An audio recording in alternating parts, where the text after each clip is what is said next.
नमस्कार everyone, welcome to our channel health for you by UBE media. मैं doctor Swati Gupta, consultant dermatologist Indore से। मैं इंदौर में ही प्रैक्टिस करती हूँ। आज हम जानते हैं एक विशेष टॉपिक अर्टिकेरिया के बारे में। सो अर्टिकेरिया क्या होता है? अर्टिकेरिया, जिसे हम आम भाषा में सीत, पित्ती या दाफड़ कहते हैं, वो कैसे होता है, किन को होता है और कैसे प्रेजेंट करता है? तो अर्टिकेरिया किसी भी एज ग्रुप में हो सकता है। वो बच्चों, बड़ों या यंगस्टर्स को प्रेजेंट कर सकता है। इसमें लाल, खुजली वाले, सूजे हुए दाफड़ होते हैं पेशेंट्स को, जो कई बार कुछ मिनट से लेकर कुछ घंटों तक रह सकते हैं। अब हम जानते हैं अर्टिकेरिया कैसे होता है। हमारी बॉडी में एक सब्सटेंस होता है जिसे हम कहते हैं हिस्टामिन। उसके रिलीज़ होने से शरीर में जो हमारी स्किन है उसमें सूजे हुए दाफड़ जैसे निशान आ सकते हैं, जिनमें खुजली और लालपन हो सकता है। तो अब हम जानते हैं अर्टिकेरिया के टाइप्स क्या होते हैं। अर्टिकेरिया आमतौर पर 2 या 3 प्रकार के होते हैं: अक्यूट अर्टिकेरिया, क्रॉनिक अर्टिकेरिया और फिजिकल अर्टिकेरिया। सो अक्यूट अर्टिकेरिया यानी अभी पेशेंट को दाफड़ होते हुए 6 हफ्ते से कम हुए हैं। इसके कारण हो सकते हैं कोई भी फूड एलर्जी, कोई ड्रग एलर्जी, कोई इन्फेक्शन। ये इन्फेक्शन एक ऐसा कारण है जो आमतौर पर बच्चों में अर्टिकेरिया कॉज करता है। कई बार कोई इंसेक्ट बाइट की वजह से अर्टिकेरिया प्रेजेंट कर सकता है। फॉलोइंग ब्लड ट्रांसफ्यूजन या प्लाज्मा ट्रांसफ्यूजन भी अर्टिकेरिया हो सकता है।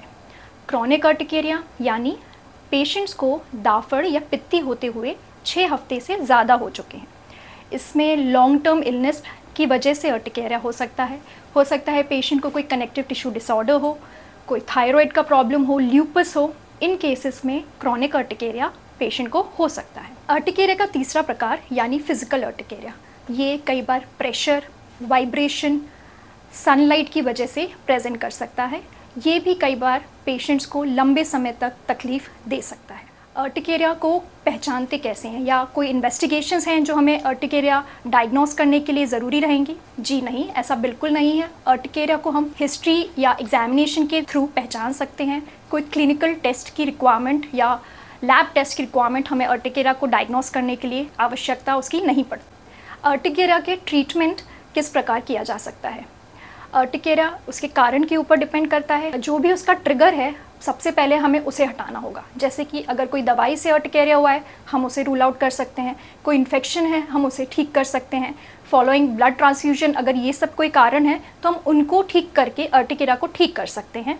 क्रॉनिक केसेस, जैसे कि मैंने बताया था, थायराइड या ल्यूपस है, उनका अगर ट्रीटमेंट होगा तो अर्टिकेरिया काफ़ी हद तक ठीक हो जाता है। प्रेशर, वाइब्रेशन, सनलाइट के अकॉर्डिंग डर्मेटोलॉजिस्ट डिसाइड कर सकते हैं कि पेशेंट को क्या ट्रीटमेंट की रिक्वायरमेंट रहेगी। जनरली एंटीहिस्टामिनिक्स दिए जाते हैं। सीवियर केसेस में हम स्टेरॉइड्स प्लान करते हैं, या कुछ इम्यूनोसप्रेसिव और ड्रग्स आते हैं जो हमें पेशेंट को प्लान करने होते हैं। सो उसके लिए आपको एक क्वालिफाइड डर्मेटोलॉजिस्ट को कंसल्ट करना रहेगा एंड अपना ट्रीटमेंट करवाना रहेगा।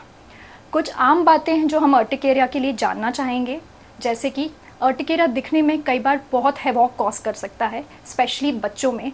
बच्चों के लिए भी और पेरेंट्स के लिए भी दिखने में बहुत ड्रेडली फील होता है, क्योंकि पूरा बॉडी कई बार अर्टिकेरिया से अफेक्टेड होता है। तो पेशेंट्स और उनके पेरेंट्स कई बार बहुत एंशियस फील करते हैं कि बच्चे को क्या हो गया। तो उन्हें हम ये बताना चाहेंगे कि अर्टिकेरिया लाइफ थ्रेटनिंग नहीं होता। अर्टिकेरिया छूने से फैलने वाली बीमारी भी नहीं होती। तो उन्हें पैनिक नहीं करना है, बच्चे का ध्यान रखना है और अपने डर्मेटोलॉजिस्ट को मिलना है। कुछ सीवियर केसेस ज़रूर होते हैं अर्टिकेरिया के, जिन्हें हम अर्टिकेरियल वैस्कुलाइटिस कहते हैं। नॉर्मली अर्टिकेरिया 24 घंटे के अंदर ठीक हो जाना चाहिए, पर कुछ सीवियर केसेस जैसे कि अर्टिकेरियल वैस्कुलाइटिस में उसके जो निशान हैं वो 24 घंटे से ज़्यादातर रह सकते हैं। उन केसेस में हमें इमरजेंसी में पेशेंट्स को दिखाना होता है।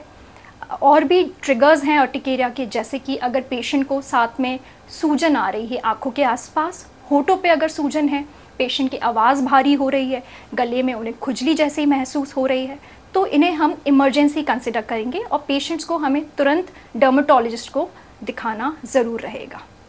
इसी तरह की हेल्थ रिलेटेड जानकारी और पाने के लिए आप बने रहिए हमारे channel health for you by UBE मीडिया। Thank you for watching this video. Don't forget to like, share and subscribe.